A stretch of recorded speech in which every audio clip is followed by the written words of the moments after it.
Hi there. Today we're interviewing Lydia Lee. She is from Canada and she explains a little bit about her online business. Hey, welcome, Lydia. It's nice to see you again. You too. Today I would like to interview you a little bit for my project about making money online. And if you could tell us a little bit about yourself, who you are and what you do and what your business is all about. Well, first I want to apologize to your audience for sweating profusely on camera because I don't know if you told them, but I'm in Bali and I'm sitting in a co-working space in Bali right now without any air conditioning. So if you see sweat pouring down my forehead, that's the problem.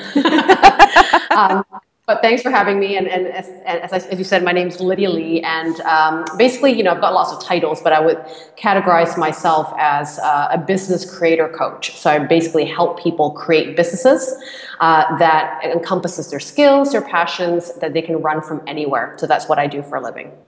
Interesting. Yeah. And of course, my company name is Screw the Cubicle, which you know. Yes.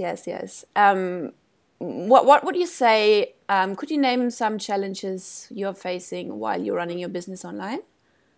Well, one thing was the kind of drudgery that we had right before this call, which is internet, the Wi-Fi. So if you're not traveling outside of the Western world, you may not have this problem. But sometimes when we have a mobile business or we have an internet business, we travel with it. So sometimes I think one of the biggest headaches that I get being on the road and being with my business is finding hotspots of internet to do my work and have video calls and things like that. The other thing I would say would be the most surprising thing that I found for myself in the last 4 years of running an online business, to be honest, is structure. When I first quit my own job, I was so used to someone telling me, right, what were the goals for the company? Was my job all about? And all of a sudden, I'm in charge, I get to say, nope, that client is not someone I like, or I want to create this now, or how I want to market myself. Yeah. All of a sudden, it's all these responsibilities, right? Like you are the CEO, you are the creator of the product or service, you're the HR manager, you're the marketing guru, you're the writer, you're everything. And I think that was probably something that was a huge learning curve for me in the beginning of time, is learning what to outsource, what to hire someone or delegate over to somebody, and what to keep as my own, and learning my role in the company. But I think that's the kind of interesting thing about being an entrepreneur. I hear you with outsourcing and giving tasks away. Yes, we talked about it when you met me, right? In Bali, outsourcing and not doing everything. So everyone goes through it. Yes. Do you use currently any VAs, virtual assistants, then for your tasks? I do. So a couple of ways that I've been using kind of extra help. One of them is I do work with VAs in the Philippines. Because their English is really good there. They're much more affordable because I earn in US dollars, and then the currency exchange to Filipino pesos, I can buy more time in a way, or more help with that money. And then I also have marketing assistants that will help me with social media, for example, that have mimicked my voice, can help me post stuff online. And that's somebody I work with in the United States for that. And then I also have interns. So right now I don't, but in the last, let's say 2 years, I have actually housed interns in Bali, where people come from. Yeah, people come from Canada, they come from the United States, and they want to learn, they want to learn how to run a business. They want to learn how to do the day-to-day tasks of an entrepreneur. And so I basically host them as an intern while they work on particular projects with me in Bali, which is an awesome gig all around, right? Amazing. Yeah, definitely. Cool. Could you name your top 3 tips for a beginner who doesn't have too much knowledge about creating businesses online, where they could start? Yeah. Well, first of all, before you think about going online or being offline, that's not the bigger question that you should be asking. The bigger question you should be asking is, what do I know what's the thing that I know to do that can help other people that they would pay for, right? That's the bigger question. What business should I start? What skills do I have? What do I know how to teach somebody else? What do I know how to transform in other people? What is the thing that you know how to do that you believe the market in the outside world is looking for? And this can be very simple stuff. So it can be anything from, if you're a creative person and you know how to watercolor paint, right? Do you want to teach watercolor? Do you want to sell your watercolors? Like, what type of business do you want to have? That's the first question you should probably answer first before deciding if that is a model that can be efficient for an online-based thing. So not all businesses can be put online, although I believe lots of businesses can be put online, depending on how you want to sell the thing that you do.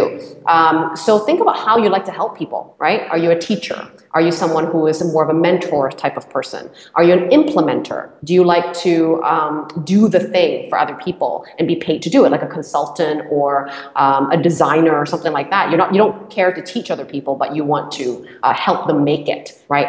And you're the implementer of the task. So figure out what your skill sets are first, what you can help people with, what problem you solve, right, with your skills, and then try to see if there's other people doing it. Are there other businesses out there that in this industry, and is it lucrative, right, for me to have a business around it? And then you can start thinking about how can this business be mobile? You know, so if using the same example of teaching, right, you're a watercolor painter and you're a good teacher, well, what can you sell online without being physically somewhere? So can you teach a class that you can sell online where people Skype in, just like we're doing right now, to learn how to paint? Is it that they buy a do-it-yourself video course on watercolor painting, right, that you want to sell, that's like a passive income product? Or maybe you want to get people to visit you in Bali, where they learn how to paint and be creative on a retreat, and you can still run that online. Obviously, eventually you'll have to go physical and run that retreat in Bali, but the marketing of it and all that stuff, you can totally do it online. So that's kind of the secondary question I would ask yourself about different perspectives of how you can actually bring that model online. Okay, great. What do you say is the top business idea for 2016? Wow, I mean, that's a big question to ask, but I can tell you what I've been seeing, in my own world. Yeah, that's fine, yeah. I'm very immersed in, as you know, the digital nomad world and the whole location independent movement of the future of work, right? Like making everyone have choices, letting everyone have choices to travel. I mean, you don't have to, not everyone's a traveler, but it's giving you the choice to do it. So I'm in those groups to advocate that movement. And so one of the biggest things that are easiest to sell online are services, right? You don't have to have product. You don't have to have inventory. You don't have to have a storefront. Services are the easiest thing to sell online because you're selling your help, right? You're selling solutions, intangible solutions, without having to have a physical product. So if you're someone that likes helping people, which I think a lot of us are, whether you can be a coach online, you can be an advisor, you can be a mentor, and of course you can be, for example, like a VA, right? You could be a web designer, something doing services for other people or teaching people how to do a service. And then of course, one of the big things happening in the industry right now in terms of service-based opportunities is teaching.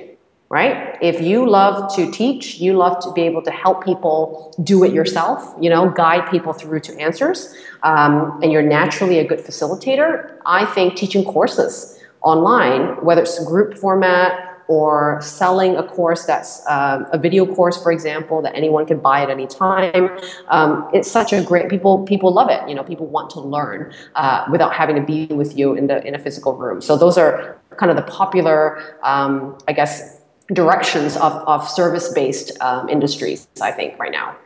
Okay, great. Thank you. Is there anything else you would like to add?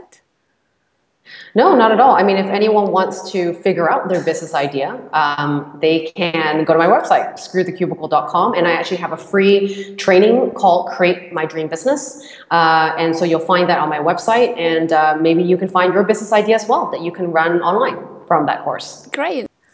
Thank you very much. Tina. Cheers. Bye. See you later.